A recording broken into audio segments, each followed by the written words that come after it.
Remember when a short story about fake vacation memories sat on a shelf for 16 years? Remember when 42 screenwriters, 7 directors, and 3 leading men couldn't figure out Act 3?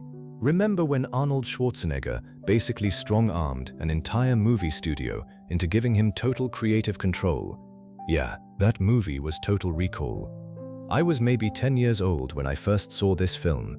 My cousin had it on VHS, one unmarked tape, no label. He told me it was a space movie. Technically, he wasn't wrong, but he forgot to mention the exploding heads, the stomach babies, and a woman who made anatomical history. By the time Quaid ripped that tracking device out of his nose, I was sitting 3 feet from the TV screen, mouth open, permanently changed. Here's what I can promise you today. You'll find out which horror legend invented the mutants you can't unsee. You'll learn why the most famous prosthetic in movie history almost had one extra feature. And you'll discover that Arnold Schwarzenegger once bled for real on camera, got stitched up at midnight, then went right back to work. But stay until number 1, because the biggest fact on this list isn't even about Total Recall. It's about the movie that exists because Total Recall didn't. That sentence will make sense later, I promise. Before we start, hit like and subscribe. It tells YouTube to show this video to fellow nostalgia addicts who grew up rewinding the same VHS tape to the same scene. You know exactly which scene I mean. Let's go. Number 17. The subway was real. Here's something that might ruin your next rewatch. That sleek, futuristic subway system on Earth, the one with gray walls and glowing monitors, that's the actual Mexico City Metro. No set, no soundstage, just a real subway station with a fresh coat of paint. The production crew repainted the cars gray and bolted television screens to the walls. That was it.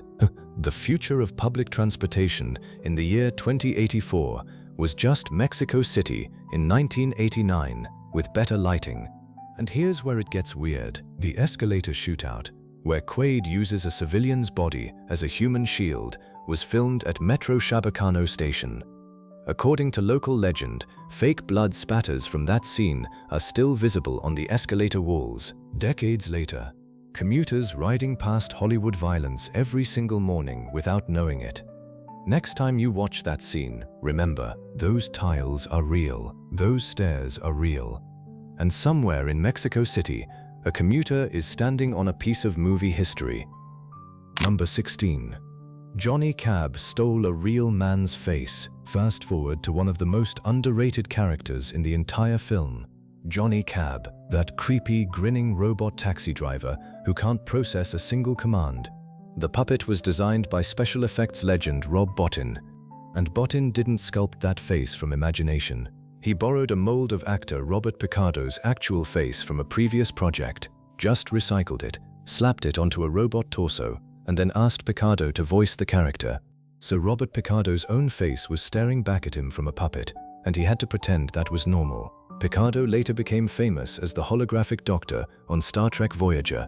But years before he became the galaxy's most beloved hologram, his actual human face was bolted to a headless puppet that couldn't parallel park. Number 15. Breaking Bad's Hank Schrader is hiding in this movie. You've seen this movie a dozen times, but you've probably never spotted Dean Norris. Yes, that Dean Norris. Hank Schrader, the man who spent 5 seasons chasing Heisenberg. He's in Total Recall, playing Tony, a mutant resistance fighter with a severely disfigured face. Good luck finding him though. Norris is buried under so much prosthetic makeup that his own mother probably walked past the screen. You can only recognize his voice, that unmistakable gravel. And get this, Norris went on to appear in Terminator 2 and Starship Troopers. The man built half his early career inside latex and body armor. Before he became television's most beloved DEA agent, he was an unrecognizable mutant getting shot at by Arnold Schwarzenegger.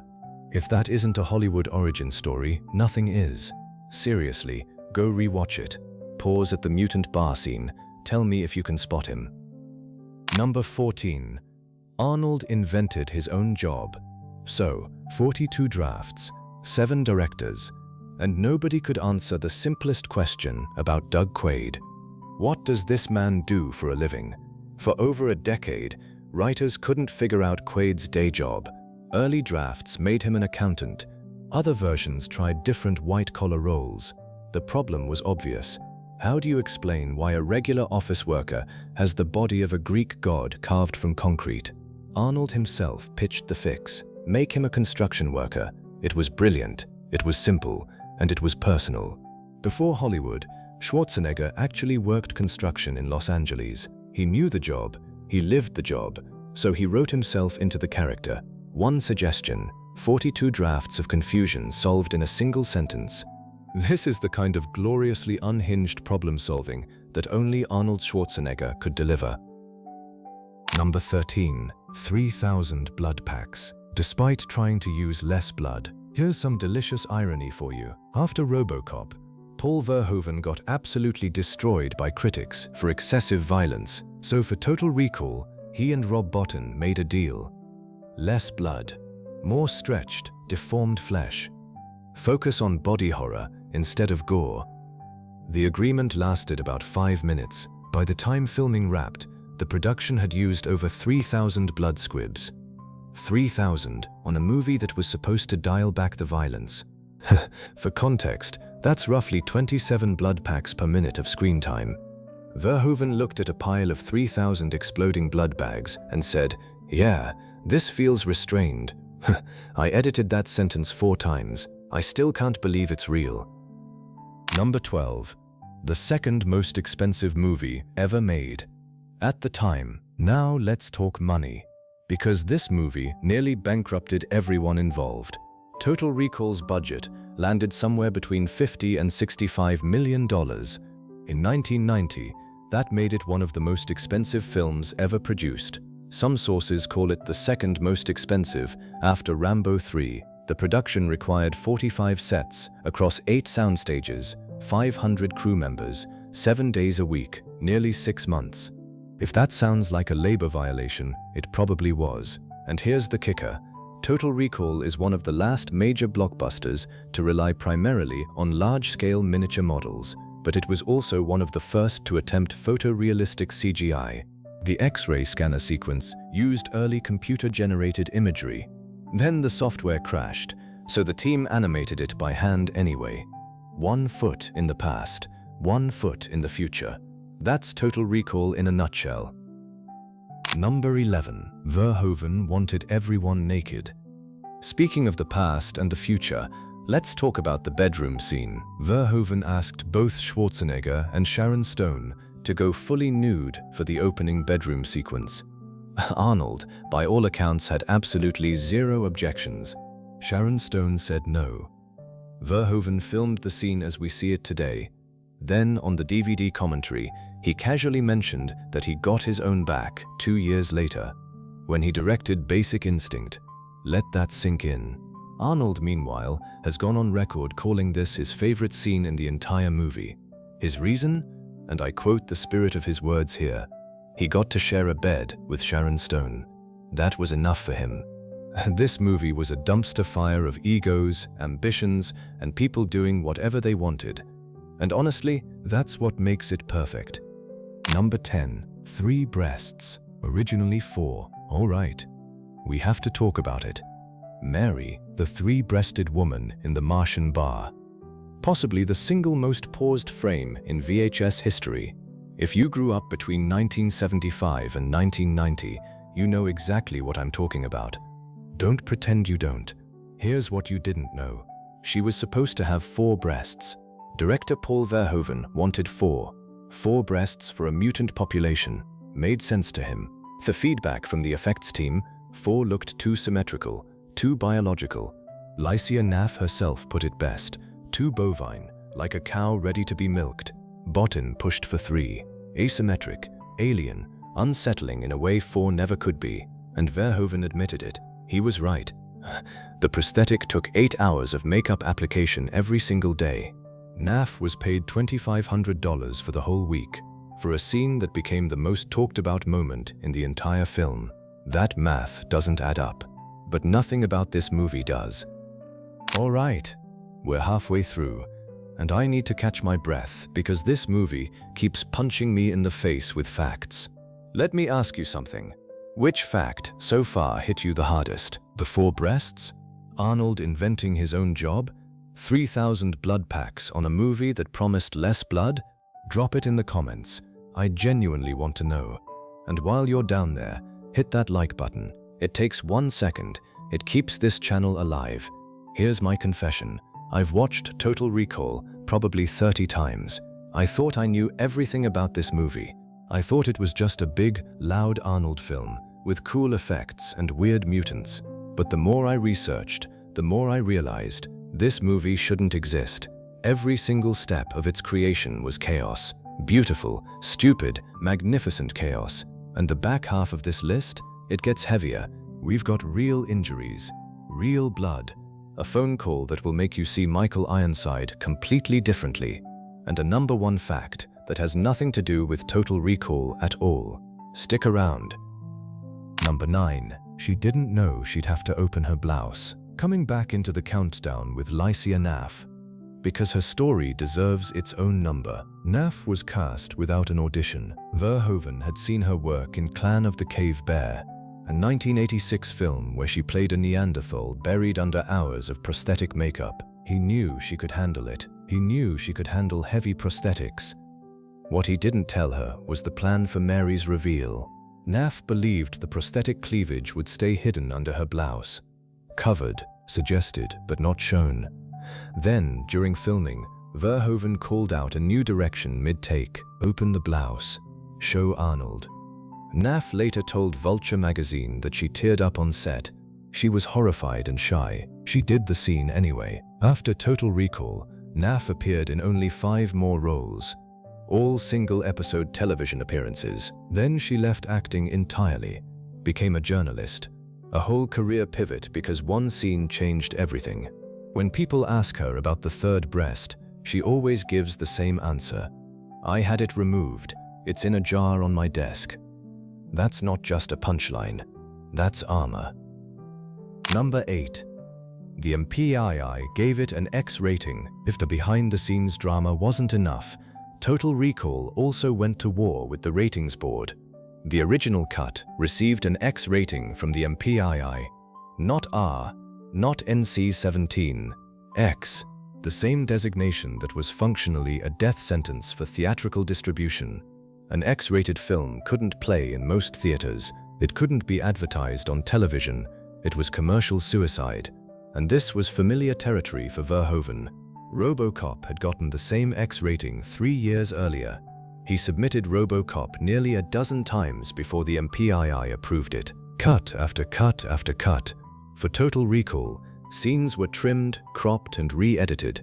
Benny's death lost the image of a drill erupting through his stomach. Richter losing his arms was shortened. The escalator shootout was toned down.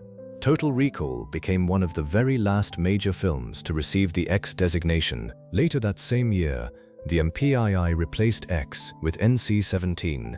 The timing was almost poetic. Verhoeven didn't just make nightmare fuel.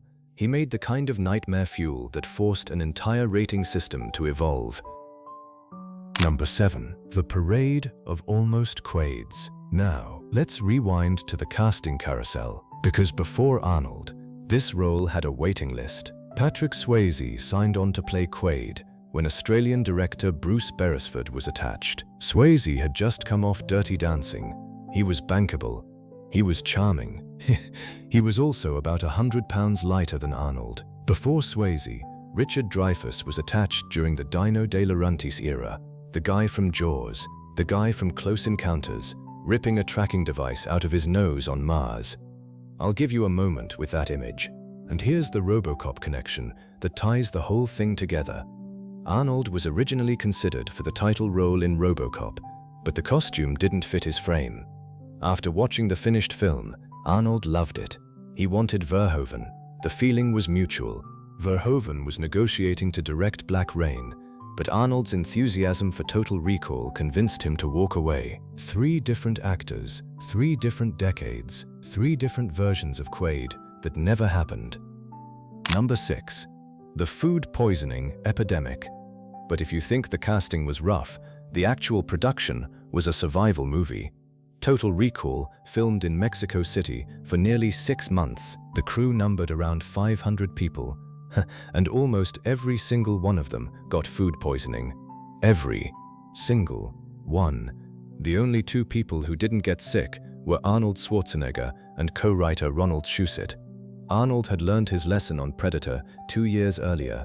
He'd gotten violently ill from contaminated water in Mexico. So for Total Recall, he had all his food and beverages flown in from the United States. Schusett survived by giving himself daily vitamin B12 injections. Paul Verhoeven got so sick by the end of the shoot that he kept an ambulance parked on set at all times, not as a precaution, as a necessity. Associate producer Elliot Schick had to be airlifted to a hospital by medical evacuation helicopter. This wasn't a film shoot. This was a humanitarian crisis that accidentally produced a pop culture phenomenon. Number 5. Arnold cut his wrist for real. And the injuries didn't stop at food poisoning. During the subway chase scene, Quaid needs to smash through a train window to escape. The plan was simple. A micro-explosive would shatter the glass a fraction of a second before Arnold's hand made contact. The explosive didn't fire. Arnold hit the intact glass with his full force. The window shattered the hard way. He sliced his wrist deep, not a scratch, a real, deep cut. He got stitched up during the lunch break, which was at midnight, because they were night shooting. Then the crew hid the bandages under his jacket, taped the sleeves shut, and kept filming. He also broke a finger during a rehearsal of the hotel room fight with Sharon Stone. Scenes after that were carefully staged to keep his right hand out of frame. This man bled for this movie, literally. Number 4. Ironside's cracked rib and the phone call that changed everything. This is the fact that rewired my brain. During the elevator fight near the climax, Michael Ironside cracked a rib. He didn't stop filming. He put on a rib protector that once belonged to NFL quarterback Jim Plunkett of the LA Raiders. Then he finished the scene. That's tough, but that's not the fact. Between takes, Arnold noticed Ironside constantly stepping away to make phone calls. Every break, every pause, always on the phone. Arnold eventually asked what was going on. Ironside told him. His sister was battling cancer. Arnold didn't just offer words. He invited Ironside into his private trailer. The 2 of them spent over an hour on a 3-way phone call with Ironside's sister. Arnold talked about exercise, nutrition, how to fight back, how to keep moving. Ironside has described that moment as deeply moving for both him and his sister. I don't have a clever line for this one. I don't think I should. Number 3. Arnold didn't just star in this movie. He seized it. Now you understand the kind of person Arnold Schwarzenegger is on set. But let me show you who he is in a boardroom. When Dino De Laurentiis's production company went bankrupt, Total Recall was dead.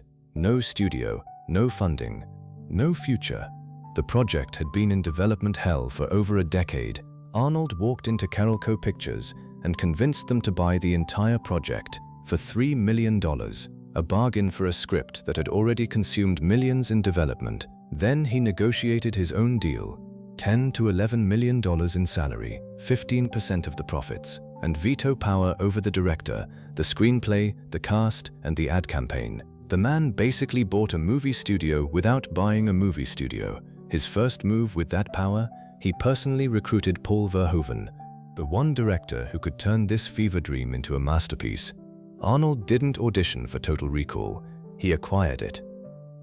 Number 2. The director who walked away and accidentally created a masterpiece. Before Verhoeven, before Arnold, before Swayze and Dreyfuss, and every other name on the list, there was David Cronenberg. The Canadian master of body horror spent a full year on Total Recall. He wrote 12 drafts. He envisioned William Hurt as a psychologically shattered Quaid. He wanted to make, in his own words, something faithful to Philip K. Dick. Dark, cerebral, deeply uncomfortable. The producers wanted Raiders of the Lost Ark Goes to Mars. One day, in a room full of executives, Ron Schusett told Cronenberg the truth. "You know what you've done? You've done the Philip K. Dick version. Like that was a bad thing. Cronenberg replied, "I wish we'd had this discussion 12 months ago." He walked away, but he left something behind. The mutants, Kuato, the entire concept of a deformed underclass on Mars. That was all Cronenberg. Every single creature you remember from the Martian slums came from his imagination. And here's the twist. Cronenberg had originally turned down The Fly to work on Total Recall. While Cronenberg was walking away from Total Recall, tragedy struck elsewhere. Robert Bierman, the director attached to The Fly, stepped away from the project after losing his daughter in an accident. The Fly needed a director. Cronenberg needed a project. He went back and took it. The Fly became one of the greatest horror films ever made. If Cronenberg had stayed on Total Recall, we might have no Fly, no Be Afraid, Be Very Afraid, no Jeff Goldblum slowly losing his fingernails. One movie's loss became another movie's entire existence. Remember that pattern, because number one makes it even bigger.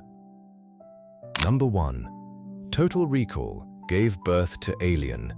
Here it is. The fact that changes how you see two movies at once. In 1974, screenwriter Ronald Shusett bought the rights to Philip K. Dick's short story. He and writing partner Dan O'Bannon started adapting it into a screenplay. They got excited, they got ambitious, and then they got stuck. The story needed expensive visual effects that didn't exist yet. The budget would be astronomical. The technology wasn't there. In the mid-70s, no studio on Earth would finance this movie. So here's what actually happened. When Shusett met O'Bannon, O'Bannon already had a half-finished idea sitting in a drawer. A monster, a spaceship, a crew that couldn't kill what was hunting them. He'd been stuck on it for over a year. The deal they made was simple. Shusett helps O'Bannon finish his Alien story. O'Bannon helps Shusett crack Total Recall. They worked on both. But Total Recall was still too expensive to exist. Alien wasn't. That idea became Alien. Let me say that again. Alien exists because Total Recall was too expensive to make. The same two writers, the same partnership, the same creative energy that couldn't solve Act 3 of a Philip K. Dick memory story was redirected into a haunted house in space. 1979, Ridley Scott, Sigourney Weaver, The Facehugger, The Chestburster, an entire franchise that redefined science fiction horror. None of it happens if Total Recall gets made in 1976. 42 drafts, 16 years in development hell, 7 directors who couldn't crack it, and the whole time, the movie's greatest contribution to cinema wasn't itself. It was the masterpiece it accidentally created by failing to exist. If you were the kid who rented Alien from Blockbuster on a Friday night, if you wore out the tape rewinding the dinner scene, you owe that experience to a movie that couldn't get made. Total Recall didn't just recall memories, it created them for an entirely different film. I'm not okay. None of us should be okay with this information. So that's Total Recall. 16 years of chaos, 42 drafts of confusion, a construction worker who was almost an accountant, a stomach baby operated by 15 puppeteers, 4 breasts that became 3, an X rating that helped kill the X rating, and a movie that accidentally gave birth to Alien. This film was never supposed to work, and it became one of the most important science fiction movies ever made. Here's my question for you. If you could recall one memory from your childhood, one movie moment, one VHS rewind, one scene that changed you, what would it be? Tell me in the comments. I read every single one.